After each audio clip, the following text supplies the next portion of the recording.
friends, lilipit ako sa Koreahan. Salud! Anong oras na? Maaga pa yan. Dito tayo sa car. Oh, alis na tayo. Ayan.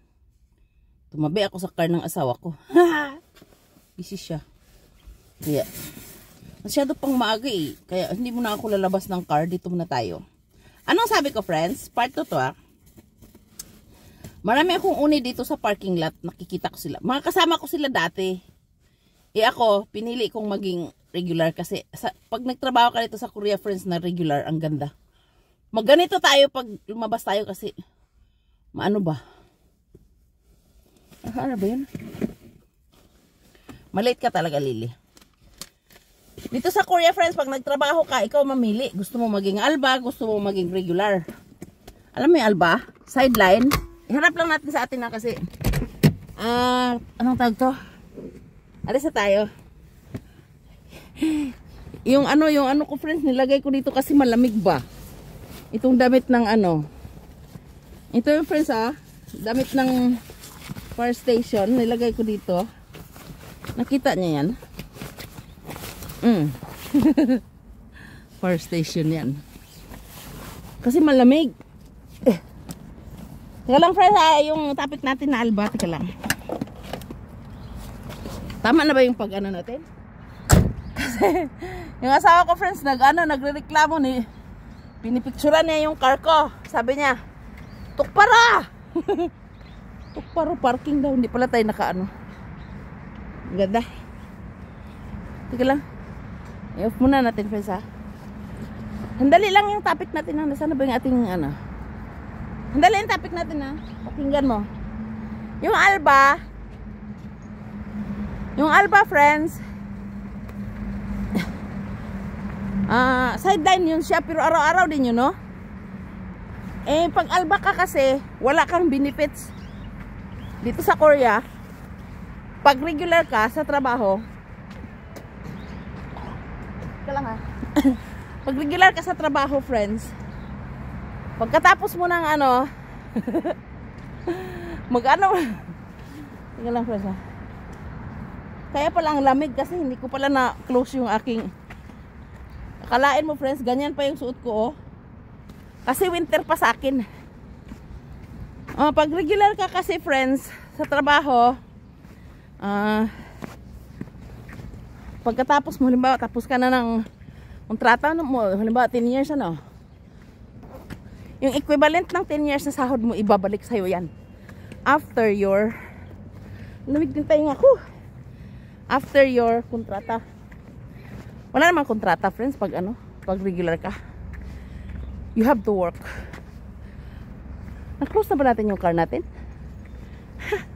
Nandito si Uni. Bilib ako sa mga Uni na to kahit. Okay.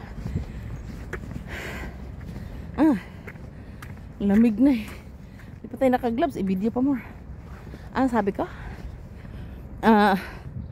Pag alba ay pag regular ka sa trabaho sa Korea, after your contract, halimbawa 5 years, 10 years, or 20 years ka sa company, yung buwan-buwan mo na sahod sa loob ng 10 years, ibabalik yun sa'yo ng company sa'yo. Yun ang kagandahan ng South Korea. Ang tawag doon is Tijikum.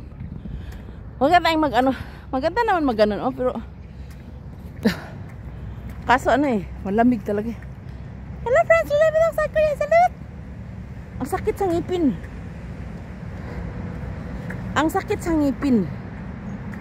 Pag nagsalita kapag winter. Kaya hindi ako nagsasalita pag winter eh. Hindi pa. Daldal lang. Sa camera ba? Takot ako. Friends, wala pa akong gloves. Kasi nagkausap ko pa kayo. Naninigas na. Anong sabi ko, friends? Kaya pag nagtrabaho ka sa Korea, huwag mong sayangin. Huwag kang mag-alba. If you want money. Kasi, sa loob ng 10 years sa company ka, ibabalik sa'yo ang sahod mo. That is South Korean law. Okay? Wala yan sa Pilipinas. Sa Pilipinas, 13th month lang. Kawawa yung mga tao dyan sa Pilipinas, no? Kaya magtrabaho kayo, pangarapin niyo ang South Korea. Huwag niyong pangarapin ang ibang bansa na walang Tijikum. Sa South Korea kayo. Kasi may law dito. Pag hindi nagbigay ang company niyan, ha, yari.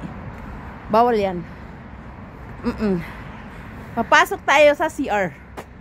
Magbabay na ako pa. Ito ang CR nila, friends. Parang bahay. Ang ganda. At saka walang tao dito, no? Ako lang tao. Di ba, no? Parang, yun mo. Ang ganda ng CR nila, no? Oh, may aircon pa, may heater. Magbabay na ako kasi ang aga pa talaga Lili! Lili, sarang pwede na magtanggal ng mask. Nagpalit na ako ng jacket, friends, kasi parang nahiya na ako ng palagi nilang naka-black. Marami akong jacket at inang dami-dami. Kaso lang isa, alam mo yung may favorite ka pa. Magbabay na ako, lilibig ang South Korea. Salud, pangarapin niyang South Korea. Kasi may TG ko. Bye-bye, stay take care, mga pastong, anyong ingat.